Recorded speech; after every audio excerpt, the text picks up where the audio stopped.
Honneur, respect mes chers amours, bienvenue chez vous, bienvenue sur la chaîne Manzé Choublac. Aujourd'hui, nous allons débuter cette émission avec quelques chiffres importants. Et puis ensuite, vous allez comprendre pourquoi. Donc, ne partez pas, c'est important, il faut que vous restiez là parce que le sujet va être quand même très sensible. Pour commencer, nous disons que les forces armées canadiennes ont enrôlé 7310 nouveaux membres de la force régulière. Un sommet atteint depuis 30 ans. L'effectif s'établit à 67 827 militaires pour un objectif de 71 500. Donc, en temps normal, les Canadiens devraient tout simplement s'enorgueillir, être fiers et heureux d'une telle nouvelle. Parce qu'on sait ce qu'est une force armée dans un pays. C'est une force protectrice, une force qui est là pour sauvegarder et maintenir la souveraineté d'un pays. Cependant, certaines ailes de la société ont jugé que c'est un début de problème. Il va y avoir conflit, il va y avoir difficulté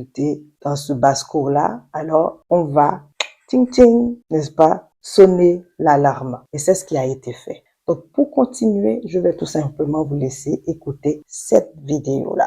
Et on revient. Et là, suivez-moi, parce que c'est peut-être le début d'un pas pire scandale, ça. Ça concerne l'armée canadienne. Je vous raconte ça dans l'ordre. Il y a quelques heures, on m'a envoyé un reportage de Juno News, qui est un organe de militants. Là, ce que je peux vous dire, c'est qu'ils ont obtenu une copie, Juno News, d'un rapport confidentiel sur le recrutement dans l'armée canadienne. J'ai aussi mis la main sur ce rapport-là. Et là-dedans, on apprend plusieurs affaires. On apprend que la proportion de candidats qui ne sont pas citoyens canadiens, c'est en pleine expansion dans les forces armées. Dans certains cas, on parle du triple en à peine 2 ans. Je rappelle les règles. On n'a plus besoin d'être citoyen canadien pour joindre les forces armées canadiennes. Il suffit d'avoir la résidence permanente et d'habiter le territoire depuis 3 ans. On fait état dans le rapport d'un peloton formé au Québec à 83% de résidents permanents, principalement des Africains d'origine, qui auraient été surpris à se coltailler parce qu'ils sont pas du même pays en Afrique, des conflits ethniques, mais aussi, on parle de refus d'autorité quand il s'agit de femmes qui donnent des ordres à des hommes. Alors, j'espère que vous avez été édifiés. Donc,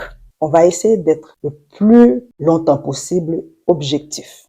Vous savez, je suis une personne de façon naturelle. Nous sommes malheureusement beaucoup comme ça. Il y a certains propos, lorsqu'on l'entend, en anglais on s'appelle ça un trigger. Ça nous fait sursauter parce qu'on se dit, est-ce qu'on a bien entendu?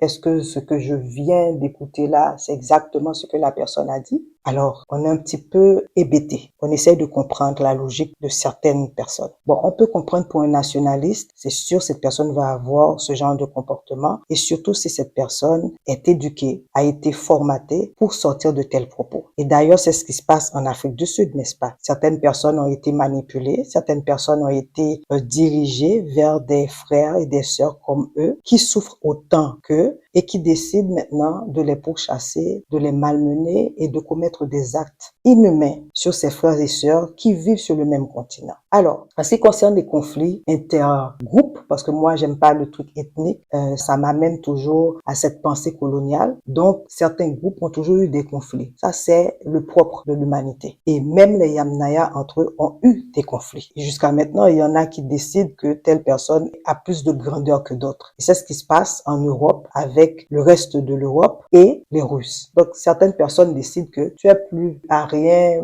tous les noms bizarres là et stupides qu'ils se donnent. Et donc, il y a des conflits. Des conflits entre groupes, il y en aura, il y en avait, il va toujours en avoir. Maintenant, est-ce qu'on peut réduire le fait que l'armée canadienne a décidé d'ouvrir les frontières, d'ouvrir la porte à plus d'immigrants? Je crois que c'est là la phobie, c'est là la peur. Donc tout le monde a peur d'être envahi et on le voit à travers le monde et c'est pour ça que certains pays africains maintenant décident de se dire aussi, on est envahi aussi par des Européens, on est envahi par d'autres cultures, on est envahi par des Chinois, on est envahi par des Indiens, on est envahi par des Arabes et on voit que les populations commencent à se dire aussi, il faut qu'il y ait cette idée de réciprocité. Si on est mal servi chez vous, si on est maltraité chez vous, eh bien quand vous allez venir chez nous, prenez garde parce que nous aussi on commence à se dire qu'on vaut la peine d'être bien traité. On doit aussi avoir le respect parce que le respect doit être mutuel. Et donc là, on peut comprendre dans ce protectionnisme où certaines personnes disent que bon, il faut pas qu'on se laisse envahir par d'autres. Mais il faut quand même être logique et ne pas sortir des sornettes parce qu'il y a des gens qui ont la tête faible et qui ne comprennent pas les choses. La première des choses qu'on va défaire, c'est que on a cette impression au Canada que les gens arrivent sans papier, comme réfugiés, ou arrivent comme ça, sont catapultés. Non, il y a tout un processus qui est fait au niveau de l'immigration avant d'admettre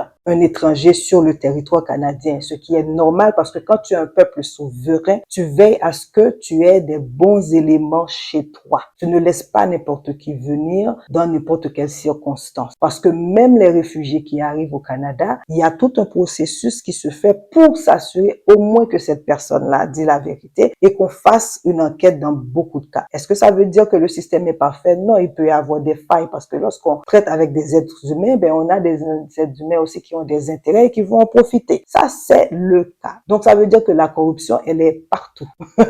Il n'y a pas un peuple qui a dans son ADN la corruption plus que d'autres. Donc, c'est un fait humain. Ce qui veut dire que les immigrants, avant d'arriver ici, eh bien, on scrute. On regarde, est-ce que la personne parle l'une ou l'autre langue officielle canadienne. Ce que le gars nous a sorti là, comme quoi il y a un sérieux problème de communication. Non, c'est faux. Les personnes qui arrivent au Canada parlent l'une ou l'autre des langues officielles. D'ailleurs, c'est pour cela que au Québec, non seulement qu'ils scrutent, et ils ont même eu à définir certains pays, à faire une discrimination. Bon, ils parlent de discrimination positive, mais moi, j'ai jamais compris cette idée de discrimination positive. Une discrimination ne peut pas être positive. Elle est une discrimination, point final. On peut parler de balancement, on peut parler d'avoir une certaine équité, des choses comme ça, mais on ne devrait pas utiliser ce terme de discrimination positive. Bon, on ferme les parenthèses. Donc, ce qui veut dire qu'ils vont regarder le niveau de l'éducation de la personne, ce que la personne peut apporter au Québec ou au Canada tout entier, et plein d'autres critères. Donc, arrêtons cette stupidité, parce que c'est le cas de le dire, parce que vous êtes en train de rendre hébéter les gens, vous êtes en train de les rendre coco. Parce qu'il n'y a pas juste le conflit ethnique, là, puis ça, c'est sûr que c'est une conséquence du multiculturalisme, là,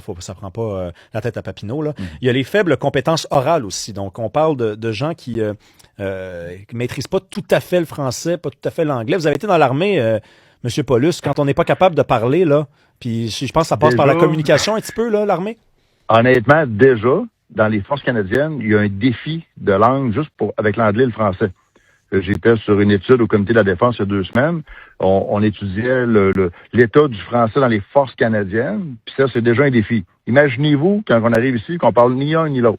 Il y a un processus qui se fait. Quand il a parlé déjà, il y avait un problème de langue dans l'armée canadienne, c'est vrai, parce qu'on sait que le français est un peu discriminé, il y a des préjugés, il y a eu tout un problème en termes d'utilisation du français dans les milieux étatiques. Et on a dû travailler fort, les francophones l'ont fait, les franco-ontariens aussi, pour pousser les gouvernements canadiens à amener le français comme deuxième langue ou comme une langue à part entière dans certaines villes selon les réalités. Donc, ça veut dire que déjà, il y a eu ce problème-là. Donc, si vous me dites maintenant que les langues officielles, l'utilisation des langues officielles demeure problématique au sein de l'armée canadienne, je vais vous dire oui. Et que là, maintenant, nous avons la responsabilité en tant que Canadiens, voire des résidents permanents, de veiller à ce que les 2 langues soient respectées et que les 2 langues soient parlées au sein de l'armée canadienne, voire au sein de la société canadienne en général. Je serai d'accord avec vous. Et ne venez pas nous dire là que ces personnes ne parlent ni l'une ni l'autre. Quelle bêtise! Et comment ces personnes ont fait pour remplir leur formulaire, s'assurer qu'elles arrivent à convaincre les agents avec qui ils parlent avant leur entrée et durant leur entrée. Il y a certaines choses, il faut avoir le bon sens. Il y a des mensonges qu'il ne faut même pas essayer de mettre en avant. Donc, il a parlé de ça. Il a aussi parlé du fait que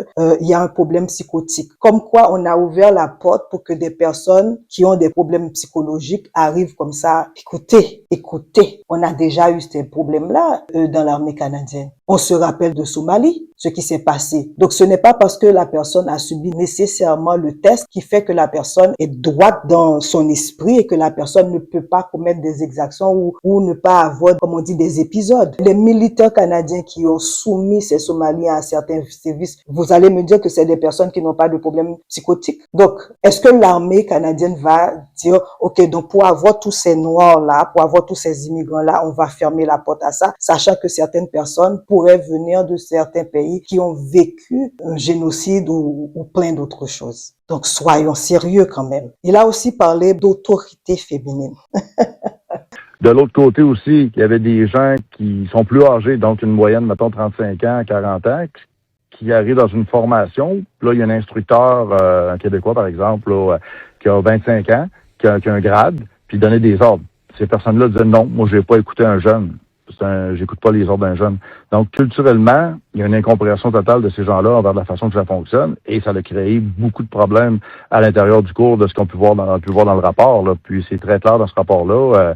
C'est vraiment à réformer totalement. Il faut que les forces canadiennes et le gouvernement libéral répondent à ça. Oui, puis M. Paulus, sur la question des femmes, en soi, c'est scandaleux. C'est absolument scandaleux que des gens arrivent au Canada puis décident que c'est ici, ça c'est pas non, ça passe non, la femme c'est pas légal à l'homme, puis non, ça marche pas comme ça. Ça va plus loin que ça, M. Paulus, parce que dans l'armée, on respecte les grades. Donc, ça veut dire que on n'est même pas capable de faire la part des choses. Ça veut dire que ces gens-là qui ont été pointés du doigt dans le rapport,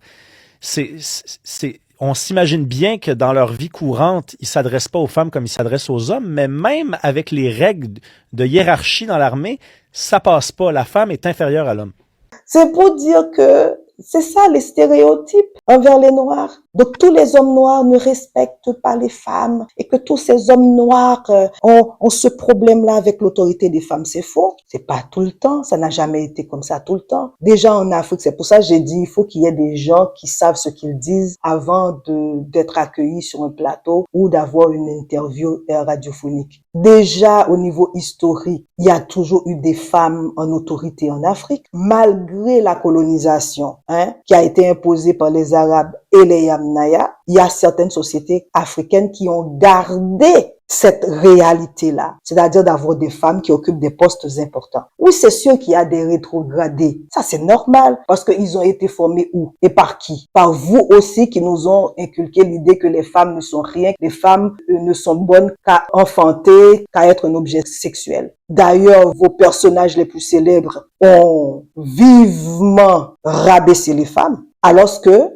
moi, je vais prendre carrément, pour ne pas aller jusque en Égypte et tout ça, Haïti, dans l'armée haïtienne, dans l'armée impériale, dans l'armée qui a précédé la création de cet empire-là, on avait un colonel ou général, je me rappelle plus son grade, Sani Belair, qui est mort à côté de son mari comme une soldate fière de l'être avec tout son courage. On a eu ça. Haïti a eu une présidente provisoire, certes, mais une présidente. Combien de ces pays-là que vous avez qui ont eu et qui ont accepté, qui ont voté pour une femme à la tête de leur parti? Les deux femmes qui ont eu à le faire, et pour le Parti libéral et pour le Parti québécois, vous avez tout fait pour les ramener et les jeter dans la boue. Donc, il faut qu'on arrête cette hypocrisie-là. Et puis, je vais vous dire pour votre bénéfice, pour votre éducation, je vais vous dire quelque chose et là, je vais donner des noms. Parce que si vous dites que ces hommes-là refusent de recevoir des ordres venant de femmes, je vais vous dire, est-ce que ces gens ont vraiment vécu dans leur pays respectif? Est-ce que ces gens ont compris que dans leur armée, ils ont des femmes qui sont en autorité? Je vais juste citer quelques pays, pas beaucoup, juste quelques pays de l'Afrique de l'Ouest parce que ils ont pointé du doigt l'Afrique de l'Ouest et l'Afrique centrale, dont le Cameroun. Donc, femme ministre de la Défense au Togo, Marguerite Nakadé. Je vais massacrer quelques noms, vous allez m'excuser, je suis des Amériques. La première femme chef du commandant, Aminata Barné du Sénégal. Les pilotes de chasse et d'élite au Ghana, nous avons eu Salasera Agbanfia. Il y a eu Mam Hokayalo. J'ai malmené ce nom-là, je sais qu'il y a un lorsqu'on prononce les noms comme ça au Sénégal. Donc, général de brigade, médecin colonel Fatou Fall, major général Anita Asma du Ghana, major général Adenonke Kale du Nigeria, contre-amiral Otonu du Nigeria et l'AES qui a ajouté dans ses rangs des femmes, mais malheureusement qui sont majoritairement cantonnées à des rôles de soutien. Il reste rare dans des postes de commandement de haut niveau. Mais je suis plus que certaine que l'AES est en train de travailler là-dessus pour trouver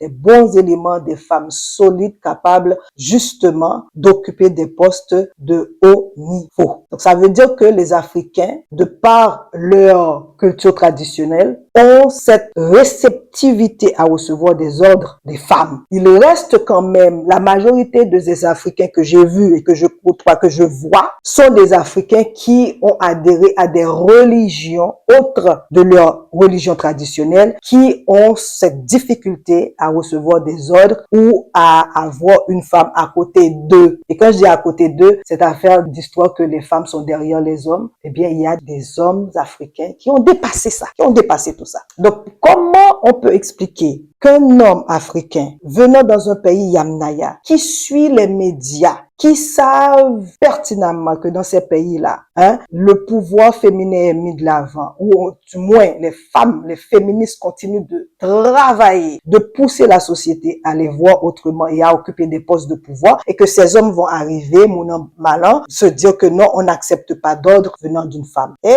j'ai de la difficulté à croire ça. Et d'ailleurs, au Canada, on peut dire que jusqu'à maintenant, malgré tout ce travail-là que les féministes continuent de faire, eh bien, il y a des hommes qui ont de la difficulté à recevoir des ordres des femmes, surtout si tu es une femme noire. Et je le reprends, surtout si tu es une femme noire. J'ai eu un directeur, mais le fait que j'ai utilisé son prénom, comme tous les autres collègues ont eu à le faire, et l'ont fait sans problème, mais dès que moi je l'ai appelé par son prénom, le gars a décidé de m'humilier et de devenir mon bourreau. Donc, si vous me dites que ça, c'est un problème ethnique, c'est un problème, soi-disant, qui réside seulement en Afrique, moi, je vais vous dire, c'est faux, c'est totalement faux. Ça, je peux en témoigner en tant que femme noire qui vit au Canada, qui est canadienne, comme tout le monde. Donc, il ne faut pas venir nous raconter n'importe quoi. Et si vous parlez de l'âge, moi je me rappelle quand je faisais mon stage en droit, un client peut te regarder, voir que tu es jeune et la personne décide que non, moi j'aimerais pas t'avoir, je préfère avoir un autre avocat. Combien de fois aussi les clients préfèrent avoir un homme comme avocat que d'avoir une femme. Donc ça veut dire que ça c'est des problèmes sociétaux qui existent partout. Ne venez pas nous faire croire, ne venez pas dire aux Canadiens, aux Québécois, que ça, c'est un truc ethnique entre ces gens-là et ils viennent pourrir l'existence de l'armée, des membres de la force armée canadienne parce que ce sont des gens qui ne s'aiment pas entre eux. Moi, la phrase là, je la retiens. Il dit qu'ils viennent d'une autre culture, qui ne s'aiment pas entre eux, qui viennent d'une autre culture et qui ne s'aiment pas entre eux. D'une autre culture. On parle de l'Afrique, mon Dieu. On parle d'un continent, pas d'un pays. Ils viennent d'une autre culture. De quelle culture parles-tu, mon frère? Ils viennent d'une autre culture. De quelle culture tu parles? Tu fais référence à quelle culture? Donc, ça veut dire que toute l'Afrique, tout ce continent-là, mérita à une culture. Donc, c'est pour cela qu'il y a des Européens, lorsque la guerre a commencé entre la Russie et l'autre, la Ukraine, qu'il y en a qui ont dit, ils nous ressemblent, ils partagent nos cultures, ils partagent, c'est plaidoyer sur combien ces gens-là nous ressemblent. Donc, c'est ça votre histoire là. C'est catégoriser les gens, limiter les gens en fonction de leur peau, de leur origine. Et quand je parle d'origine, on parle du continent Alkebulan. Donc, on en est encore là. Vous comprenez? On en est encore là. Un rapport qui a fuité. Et là, moi, j'aimerais bien savoir quelles sont les recommandations, qu'est-ce qui a été dit par rapport à ce rapport réellement. J'ai essayé un petit peu, ça et là, pour trouver des éléments clés. Et là, c'est un travail que je dois continuer de faire parce que les éléments que je cherchais, je ne les ai pas trouvés. Et on sait que dans un rapport aussi important, donc c'est quelqu'un de l'intérieur que ça a déplu le fait d'avoir autant de nègres. Je le dis bien, nègres, j'ai pas dit nègres, autant de nègres chez eux et surtout dans l'armée canadienne, ils se disent, oh, ça veut dire là, on va perdre le pouvoir, là c'est fini, le grand remplacement, la peur totale, donc on va sortir en grande pompe et on va désinformer la population sur les tenants et les aboutissants de ces recrutements. C'est comme ça qu'on le reçoit, c'est comme ça qu'on le voit. Et là maintenant, je me dis, où sont les associations qui s'occupent en fait de ce pont entre la société canadienne et les afro-descendants et les Africains. Moi, j'espère que vous allez sortir, que vous allez prendre la parole dans les médias pour que vous fassiez la lumière sur les choses et que les responsables des armées canadiennes puissent aussi en faire autant parce qu'on a besoin aussi d'informations. On a besoin aussi que les Canadiens, que les Québécois comprennent le b.a.-ba de cette affaire-là pour se dire que il faut absolument défaire certains discours qui ne tiennent sur absolument rien. Je ne dis pas qu'il ne peut pas avoir de conflits. Bien sûr, il y a des conflits individuels. Bien sûr qu'il va y avoir des conflits interpersonnels. Mais de cadrer tout ça à un groupe d'individus, alors qu'on sait que dans l'armée canadienne, il y a toutes sortes de groupes d'individus. Et je dis encore, je pèse mes mots, je n'utilise guère cette terminologie d'ethnicité. Donc, il y a des groupes venant de différents endroits, sur différents continents. Pourquoi on veut mettre l'accent sur l'Afrique? Ça, il faudrait bien que ces gens-là nous répondent là-dessus. Et je vais le dire tout de suite, pour nos frères antillais, ne venez pas penser que vous êtes mieux que ça. C'est tout simplement, dans le moment, ils ont choisi l'Afrique. Qu'est-ce qui nous dit que dans quelques temps, ils vont pas commencer par dire, ben, vous savez, les Antillais, les Haïtiens, les ceci, les ceux-là qui sont dans les forces armées canadiennes sont des problèmes parce que ils font ci, ils font ça. On va écouter cet extrait-là et on revient. On va en parler avec Pierre Paulus du Parti conservateur du Canada, député de Charlesbourg, accessoirement aussi ancien lieutenant-colonel des Forces armées canadiennes. Bonsoir, M. Paulus. Bonsoir, monsieur. Vous avez pris connaissance du rapport, vous, aussi? Oui, absolument, absolument. Conflit ethnique. Donc, on parle d'un peloton, je l'ai dit, 83% composé de résidents permanents, donc des gens qui sont issus de l'immigration. Puis là, on parle de gens issus de la Côte d'Ivoire, du Cameroun, qui ne s'entendent pas. C'est des conflits qui n'ont rien à voir avec le Canada. Ça, c'est-tu nouveau comme phénomène dans l'armée? Ben, ce qui est nouveau, c'est d'ouvrir la porte. Là, le gouvernement libéral a décidé, parce qu'il y avait un manque de militaires dans les forces canadiennes, d'ouvrir la porte aux résidents permanents. Donc, c'est des gens qui sont ici comme immigrants, mais qui sont pas des citoyens canadiens encore, qui ont un statut de résident permanent. D'ouvrir la porte là, tout grand à ces gens-là pour devenir des militaires. Donc, là, ça peut... Quand un immigrant devient canadien, je veux dire, avec les années que ça t'a pris à être canadien, c'est sûr que la culture canadienne, comment la façon de vivre ici, t'as beaucoup plus d'expérience et de reconnaissance de la façon de vivre. Là, des gens qui sont ici, des fois depuis quelques mois seulement, ou même pas, deviennent des militaires canadiens. Et c'est là qu'on a vu le problème d'intégrer. L'intégration, on ne peut pas se faire de cette façon-là, parce que le problème qu'on a, comme vous dites, j'étais militaire là, pendant 22 ans, c'est que le système d'être un militaire, c'est d'obéir à une façon de faire, d'obéir à des ordres, d'obéir à des règles très précises et de mettre en application ces règles-là. Lorsque tu arrives avec une culture différente, tu n'as pas vraiment vécu de cette façon-là, tu arrives dans un système comme ça qui te dit, ben là, c'est comme ça que tu vas plier ton lit, puis c'est comme ça que tu vas laver ton âme, puis tu vas manger comme ça, puis que les gens disent, ben non, il n'y en a pas question. Puis qu'en plus, ben là, tu as d'autres cultures qui s'aiment pas entre eux, puis que ce conflit-là s'installe au sein même de l'institution des forces canadiennes, ça ne peut pas fonctionner, pas du tout. Non, puis là, je veux juste préciser, parce que ça fait depuis hier que j'essaie d'avoir une réaction de l'armée canadienne, puis on nous dit qu'on va nous envoyer une déclaration écrite. J'ai comme l'impression qu'on est en train de choisir les bons mots pour annoncer que c'est vrai, cette affaire-là. Dans le rapport, c'est pas très clair, puisque la loi dit c'est 3 ans sur le territoire, en fait, pour pouvoir intégrer, enfin, pour pouvoir s'essayer dans l'armée. Dans le rapport, on parle de gens que ça fait même pas 1 an qu'ils sont là. Donc, c'est pour ça que j'aurais voulu leur parler, parce que j'imagine comme vous que c'est à peu près effrayant de voir ça, là. Ben absolument, et c'est pour ça, même moi, j'ai pas plus d'informations parce que c'est le gouvernement qui possède cette information-là. Et ça serait comme minimum de transparence de nous dire vraiment le statut de ces gens-là, parce que d'être au Canada, puis mettons d'avoir une résidence permanente depuis 1 an ou moins, puis de devenir un militaire qui, en plus de les normes, vous savez, quand on veut s'enrôler dans les forces canadiennes, on a des examens de sécurité à faire. Un jeune, là, aujourd'hui, de 17-18 ans, là, il va faire un test de sécurité qui remonte 10 ans en arrière pour savoir c'est quoi son background. Les tests médicaux, toutes ces affaires-là ont été enlevées. Il y a eu plein de problèmes au niveau médical, entre autres. Des gens qui sont arrivés là qui avaient des problèmes psychotiques. On a enlevé toutes ces étapes-là pour accélérer un enrôlement. Fait qu'on se ramasse avec les forces canadiennes qui sont professionnelles, mais avec des critères d'embauche complètement effacés, avec des gens qui arrivent un peu partout dans le monde. Comment voulez-vous que ça soit sérieux, là? Non, on peut pas avoir des forces canadiennes basées là-dessus.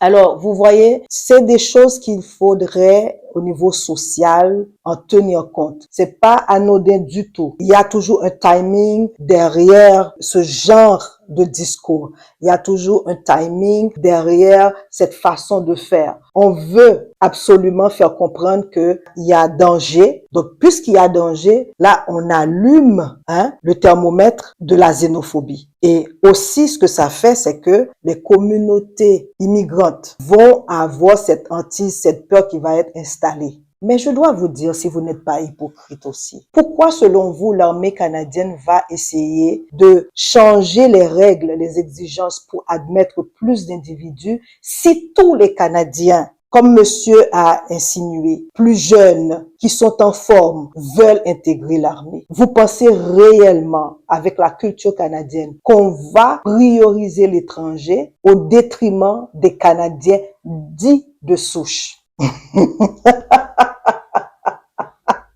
Vraiment. Donc, le gouvernement va dire non, non, on n'aime plus nos Canadiens là, nos jeunes Canadiens vaillants et prêts à se battre pour le pays, prêts à se mettre aux aguets pour la souveraineté du pays. Ben, on préfère les ignorer et puis on va faire venir des Africains qui n'acceptent pas les ordres des femmes, les ordres des personnes plus jeunes et puis de surcroît, des hommes plus âgés que la majorité des jeunes Canadiens qui veulent intégrer l'armée canadienne. Quelle logique à ça? Quelle logique? Moi, j'aimerais que ces gens-là nous expliquent ça. Donc, comme je disais, les associations anti-discrimination, anti-noir, anti-tout ce que vous voulez là, il va falloir que vous demandiez aux autorités canadiennes des comptes. Il faut que le rapport soit publié à des associations pour que nous puissions avoir le temps de bien lire, de comprendre ce qui est dit et pour qu'on puisse travailler de concert avec le gouvernement canadien. Parce que s'il y a là un problème, justement parce qu'il peut y avoir des biais culturels, il peut y avoir des compréhensions parce que chaque société a ses codes, chaque société a ses manières de faire. Est-ce que, justement, ce sont des gens qui comprennent le b.a.-ba de la culture canadienne et de toute manière, pendant qu'ils sont dans le corps militaire, c'est sûr qu'on